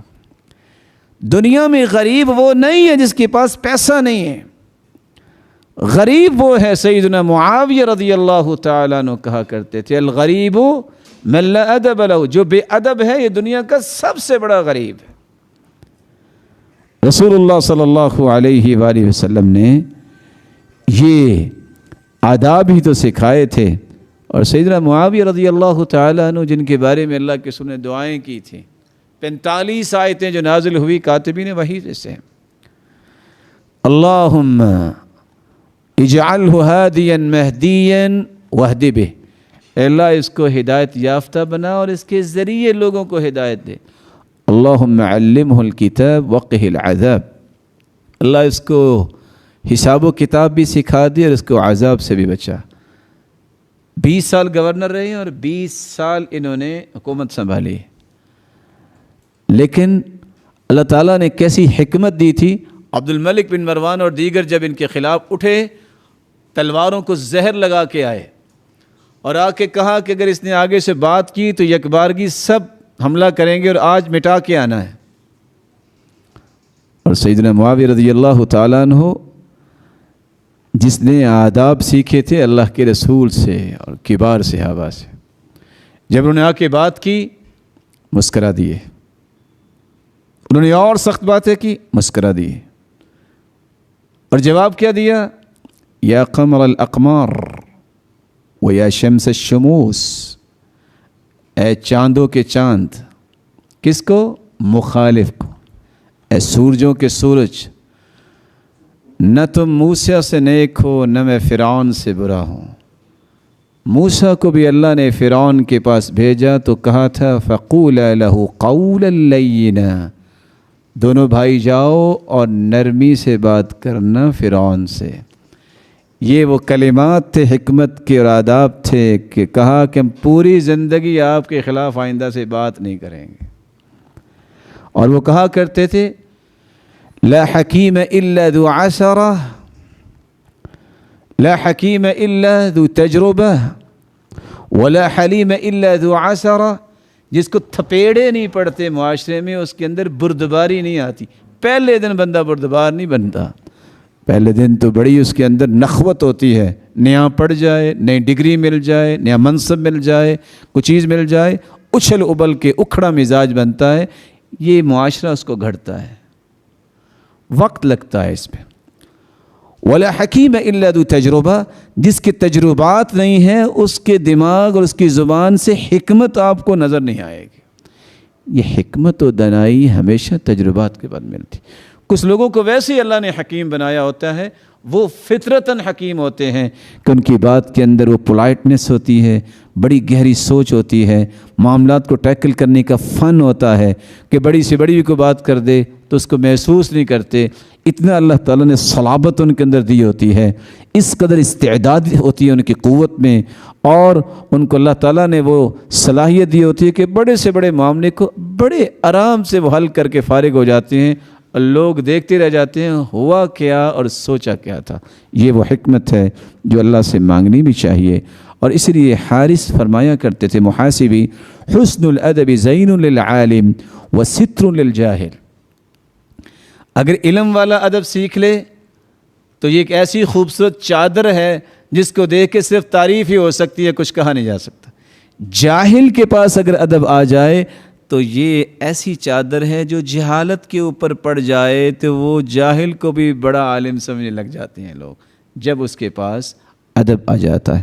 عبد الملک بن مروان کہا کرتے تھے جن نے اپنے بیٹوں کو وصیت کی، علیکم بطلب الادب، میرے بیٹو زندگی میں ادب نہ چھوڑنا، فإنکم ان احتجتم الیہ کان لکم مالا، تمہارے پاس کوئی مال بھی نہ ہوا، ادب ہوا تو یہ بہت بڑا مال ہوگا، وَأَنِ اسْتَغْنَيْتُمْ عَنْهُ كَانَ لَكُمْ جَمَالًا، اگر مال تمہارے پاس آ گیا تو یہ مال کو خوبصورت بنانے کے لیے یہ ادب آپ کے کام آئے گا۔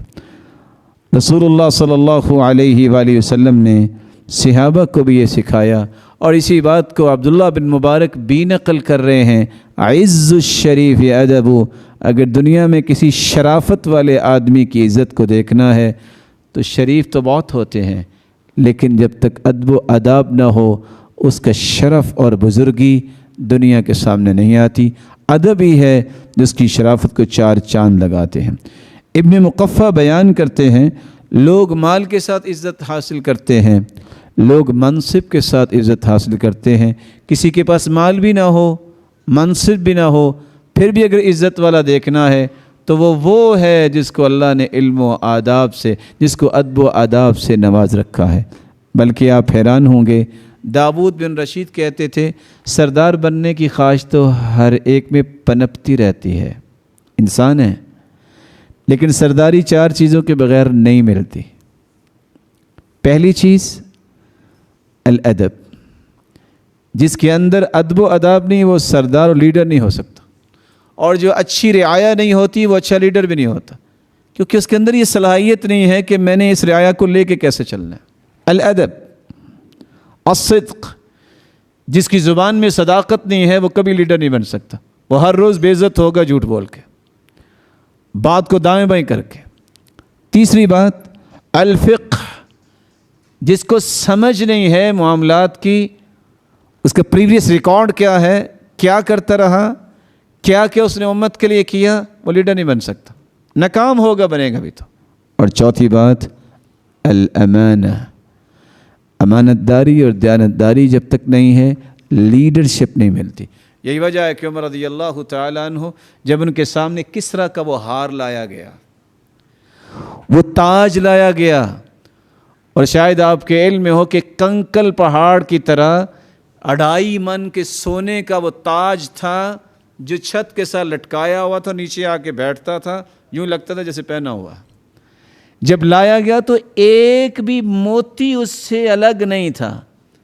سب کچھ دیکھ کے کہتے ہیں یہ لانے والا بہت امانت دار ہے، بول کے صحابہ کہتے ہیں جب ان کا خلیفہ اور امیر امانت دار ہے تو قوم کیسے امانت دار نہیں ہوگی؟ ایسے ہی ہوتا ہے لیڈرشپ کے لیے سچ، صداقت، دیانت، سمجھ اور فہم اور ادب و آداب جب تک نہیں ہوں گے لیڈرشپ نہیں ملتی اور نہ ہی انسان کبھی کامیاب ہو سکتا۔ یہی وجہ ہے کہ آزاد کیا ہے سیدنا بلال کو ابو بکر صدیق رضی اللہ تعالیٰ عنہ نے، غلام ہے، رنگ بھی کالا ہے، ایسے آداب سیکھے کہ سیدنا ابو بکر خود کہہ رہے ہیں بلال سیدنا، بلال ہمارا سردار ہے، حالانکہ انہوں نے آزاد کیا ہے، پیسے دیے ہیں، وہ چلتے زمین پہ تھے، ان کے قدموں کی آہٹ جنت میں سنائی دیتی تھی۔ کیا راز تھا؟ وہ ادب و آداب تھے جس کی آج مجھے اور آپ کو ضرورت ہے۔ ادب بارع ولسان قاطع۔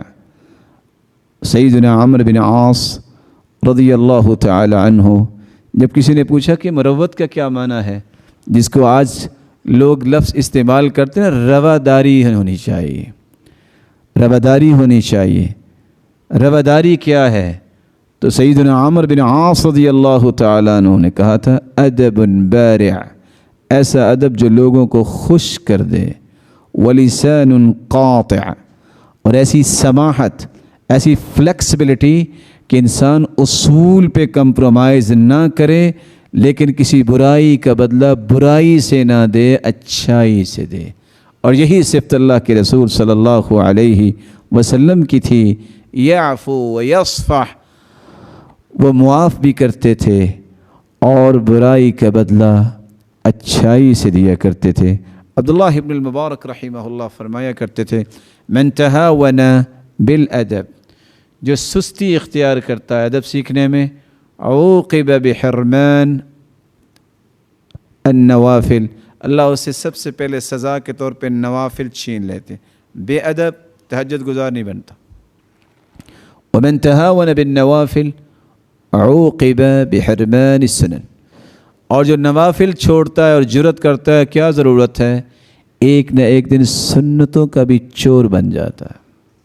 ومن تہاون بالسنن حرم من الفرائض، جو کہتے ہیں سنتیں کون سی ضروری ہیں، ایک نہ ایک دن وہ فرائض بھی چھوڑنے کے لیے تیار ہو جاتا ہے۔ ومن تہاون بالفرائض حرم من المعرفہ، جو فرائض میں سستی اختیار کرتا ہے وہ اللہ کی معرفت سے محروم ہو جاتا ہے۔ ومن حرم من المعرفہ حرم من الجنہ، جو اللہ کی معرفت سے ہی محروم ہو گیا تو سمجھ لیں وہ جنت سے محروم ہو گیا۔